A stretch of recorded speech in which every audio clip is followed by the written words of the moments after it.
The beginning of healing is to clean the colon.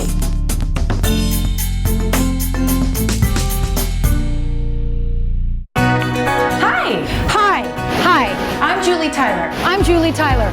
And this is Colonics TV. As you talk about inside out beauty, 3 or 4 days they can make a big turn. It is all about adaptability. Join us each episode as we examine a sacred and holistic therapy Dating back to the ancient Egyptians.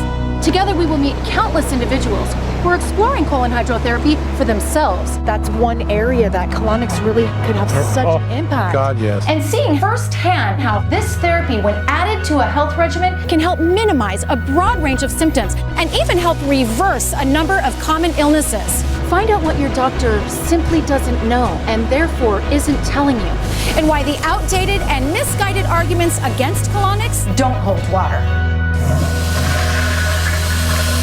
Tune into Colonics TV. Colonics TV. Tune in to Colonics TV if you're ready to maximize your health From the inside out and from the bottom up.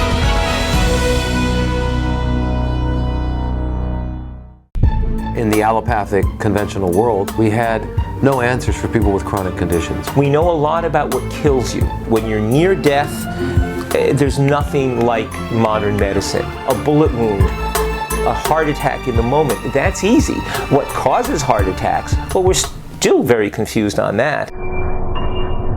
In medical training, there really isn't any education about preventive health. Most would say health is the absence of disease. Well, health is not the absence of anything. It's the presence of something, the presence of the ability to regenerate, rejuvenate, and procreate. Since they can't define health, they can't help restore you to it.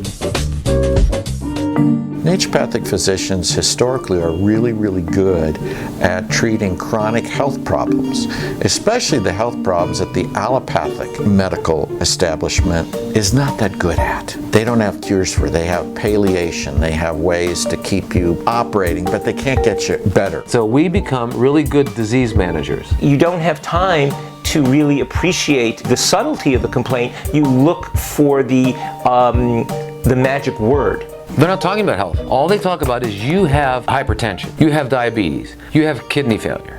We have to get rid of this thing.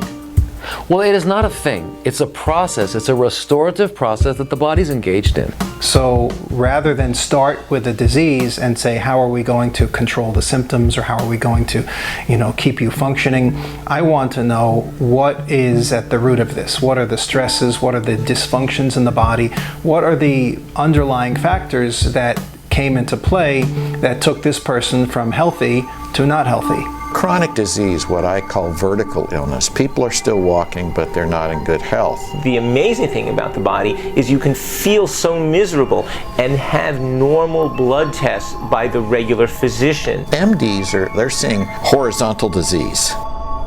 People are sick, they're in bed. We see vertical disease. People are walking, but they're not well. Many times they've tried the standard or even the alternative therapies, but they still stay ill. If someone came to you with arthritis, in 20 years, they'd still have arthritis, but now they'd be on 10 drugs. You see a subset of people basically who get toxic and get sicker when they're being treated for often these chronic infections. Some of the people I see are on many, many medications. I've seen people on as many as 15 or more prescription medicines when they first come to see me. And the hallmark of most of them, not all, but most of them, is chronic constipation. The digestive tract, as many of us now know, is the source of a tremendous potential for either health or illness. Well, the immune system has two basic functions. It's the Department of Defense and it's the Department of Maintenance. Now, if it's too busy with maintenance requirements, cleaning up toxic spills, it doesn't have the resources for defense. And that's ultimately what happens to everyone, is that their immune system is overwhelmed and they can no longer defend themselves. It's all about balance. There's two things going on. One is the body is engaged in a restorative process, and number two, the cells that are being replaced with inferior products. Viva Las Vegas! Viva Las Vegas! One of the first things I have to impress upon them is that what is going on week in and week out, year in and year out for decades is definitely having an impact on your health and setting you up for either health or illness. Once I impress upon them that what has been happening over the years is so important, then we can move into how to change the situation and how to begin to allow the body to get rid of what it's been wanting to get rid of for all these years. If we understand that the body is always engaged in restoration and repair, so we turn over 30 billion cells a day approximately. Okay, that's a lot of work. Well, that's a lot of work. Now that means these 30 billion cells are recycled, it's called apoptosis, and 30 billion new ones have to be made. Well, they're going to be made out of whatever you've put into your body, and also of what hasn't left your body. So if you've got accumulation of waste and you've put in the wrong things, the next generation of cells are going to be inferior to the one before. Their cellular functioning over a lifetime, okay, that is called degeneration. And we call that aging. It's not aging. Now, there's a lot of research showing how toxicants imbalance the immune system to make a person more prone to allergies, asthma, and autoimmunity, and less able to fight off infections. Tissue functioning, which is organ functioning, which is the body's functioning, is deteriorating. And what I teach is environmental medicine, how the buildup of toxicants from every day, our air, our food, our water, all of which are polluted, build up in little bits every day and lead to chronic illness or unwellness. So if you had a condition last year and you have that condition this year, it's because you're continuing to produce it. Knowing that is very empowering, because it says, if someone comes up to you and says, look, this is going on with you, and they give it a name, okay, fine, I'll stop doing that. If we can get rid of that disease model, that disease is an entity or a thing that gets in you and it's going to harm you, and understand that everything the body's doing, it's doing it out of wisdom, the wisdom of God, the wisdom of nature, and that wisdom is to maintain homeostasis, balanced, optimal functioning and balance. What is constantly both amusing and discouraging to me is that when people come to see me, the discussions I have with them about their health, including their digestive health, have never taken place in any other medical office. Generally, the people who need treatment for these infections are people who have toxic livers. If we can begin to engage in this discussion about optimizing digestive functioning and optimizing the use of the colon and the importance of the colon, it will gradually create a shift. You reduce the toxicant load, their asthma and allergies get better, their autoimmunity gets better, they're able to get an immune system that comes back and starts to fight things again, and the basis is just cleansing. Because healing requires that there be no waste to take care of, so the body can use its energies and its efforts in healing. That's why we say that fasting and cleansing heals. Guess what?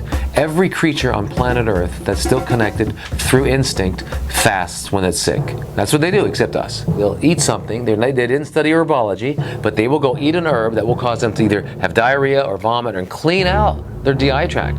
Once they've cleaned it out, then they go and lie down, they just drink water and they rest, and they heal. That's what healing is. How do we know that? We don't have to do an experiment, we just observe nature. That's what nature tells us. And nature's not selling us anything. Whereas if I read a book that someone wrote, they're selling me something. What I've seen when people have had colonic irrigation is they can really notice some improvements we have to attribute to something. Why are they getting better? Because we do see that people get better from a series of colonic irrigation. Let's say you're smart enough to stop eating at 5 p.m. and you go to bed at 9 or 10, which means you're going to get a good 6 to 8 hours of healing. The only time people usually have that condition is probably the last 3 or 4 hours of sleep. So if you've got a colon full of feces, those toxins are being absorbed and put right back into the liver. It's called auto-intoxication. And that puts people into a whole other world of toxicity. In basic physiology, we learn in medical school, it's called the enterohepatic circulation. When the digestive tract is absorbing toxins, they'll get shipped over to the liver, and then the liver will become overburdened. You just keep reabsorbing whatever toxins your body gets rid of. And the problem with the word toxins is that when I was in medical school, toxins was a dirty word. It's imprecise, it means anything. So when conventional medical doctors say that there is no such thing as auto-intoxication, that the body is not reabsorbing toxins through the colon, what is your response to that?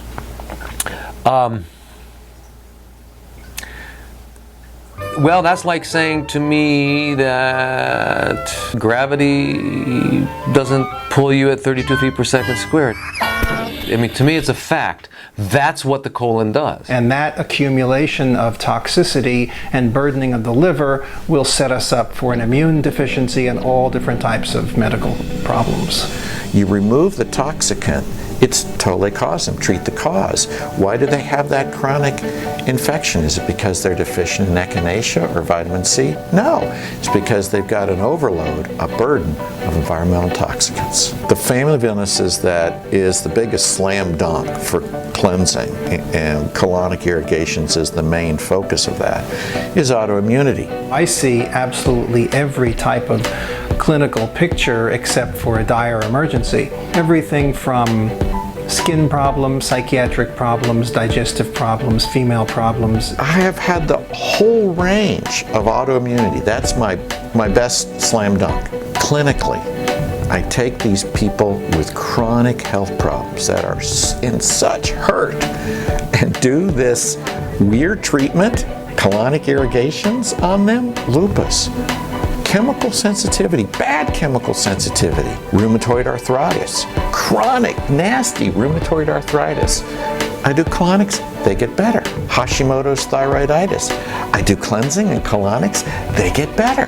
Chronic Epstein-Barr, chronic cytomegalovirus, Lyme's disease, which is the big one now, Candida, which has been big for a long time. I just see people who have very sluggish bowel activity and they notice a difference when that changes.